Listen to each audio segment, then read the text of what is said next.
Alright everyone, get ready, because we just got a massive information drop about Grand Theft Auto 6. Even though Rockstar recently announced a pretty significant delay for the game, pushing the release back, they still surprised us by dropping trailer 2. And let me tell you, this trailer, which was captured on PlayStation 5 by the way, gives us an incredibly detailed look at what the story is going to be all about. From what we've seen and what Rockstar has said, the game centers around two main characters, Jason and Lucia.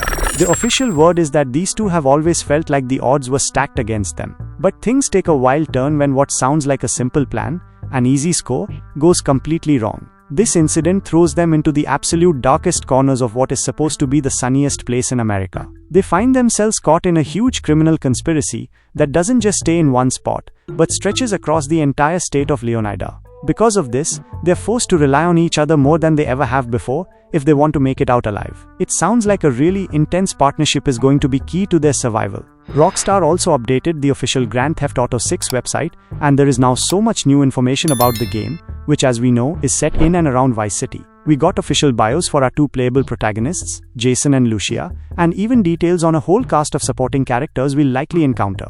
Let's dive a little deeper into Jason and Lucia. Jason Duval sounds like a guy who's had a rough start and just wants an easier life, but things just seem to get harder for him. He grew up surrounded by grifters and crooks. He even tried joining the army for a bit, maybe trying to get away from his troubled teens. But he ended up back in the Keys, doing what he knows best, working for local drug runners. The website hints that maybe it's time for him to try something completely new. Meeting Lucia could seriously be the best thing that ever happens to him, or the worst. Right now, it's hard to tell how that relationship will play out.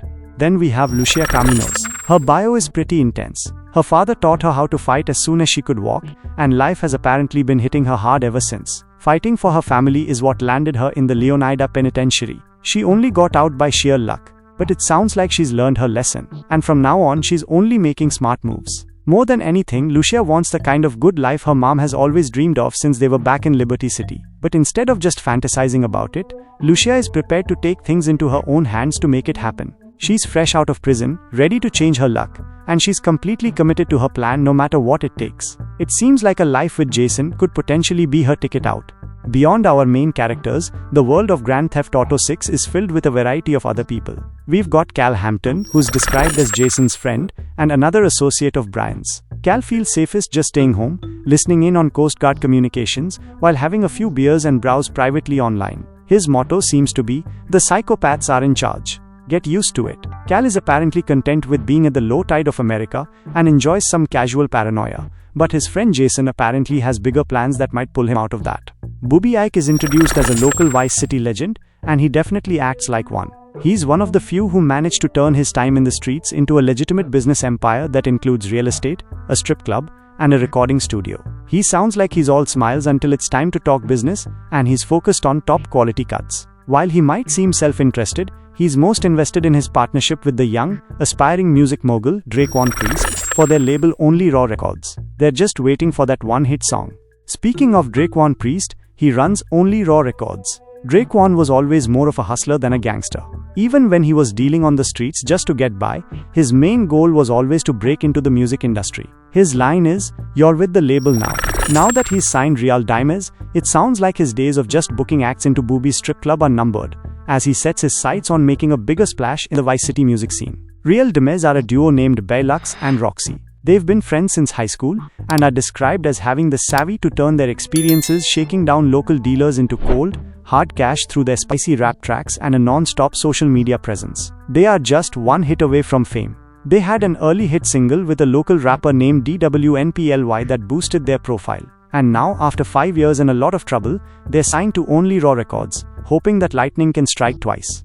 Raul Bautista sounds like a character you don't want to mess with. He's a seasoned bank robber with lots of experience, confidence, charm, and cunning. He's always looking for talented people willing to take the kind of risks that lead to the biggest rewards. He believes experience counts and a professional adapts. However, Raul's recklessness apparently raises the stakes with every job, so sooner or later, his crew will have to either double down or get out. Finally, we have Brian Heder, who sounds like a classic drug runner from the golden age of smuggling down in the Keys. He's still moving product using his boatyard with his third wife Lori. Brian has been around the block long enough to let other people do his dirty work for him. The description says he looks like a Leonida beach bum, moves like a great white shark. He's letting Jason live rent-free at one of his properties, as long as Jason helps out with local shakedowns and occasionally stops by for some of Laurie's sangria. But the game isn't just about the characters, it's also about the world. Rockstar released details and screenshots of the incredible places we'll get to explore across the state of Leonida, which is their take on Florida. Of course, the main hub is Vice City. It's described as everything in excess. While it's a long way from the 1980s, it's still the sun and fun capital of America. The city is set to capture the glamour, hustle, and greed of America. Each neighborhood has something unique to offer, from the beautiful pastel art deco hotels and bright white sands of Ocean Beach, to the lively panaderias in Little Cuba, the bootleg brands you can find at the Tishawaka Flea Market, and heading out to the VC Port, which is the cruise ship capital of the world. Outside of the city, we have the Leonida Keys, the gateway to paradise. The dress code here is casual, and the bars are definitely well stocked. Life in this tropical archipelago sounds easy and relaxed, perfect for getting your buzz on and lounging in a deck chair. But be warned, you're right on the doorstep of some of the most beautiful but also most dangerous waters in America.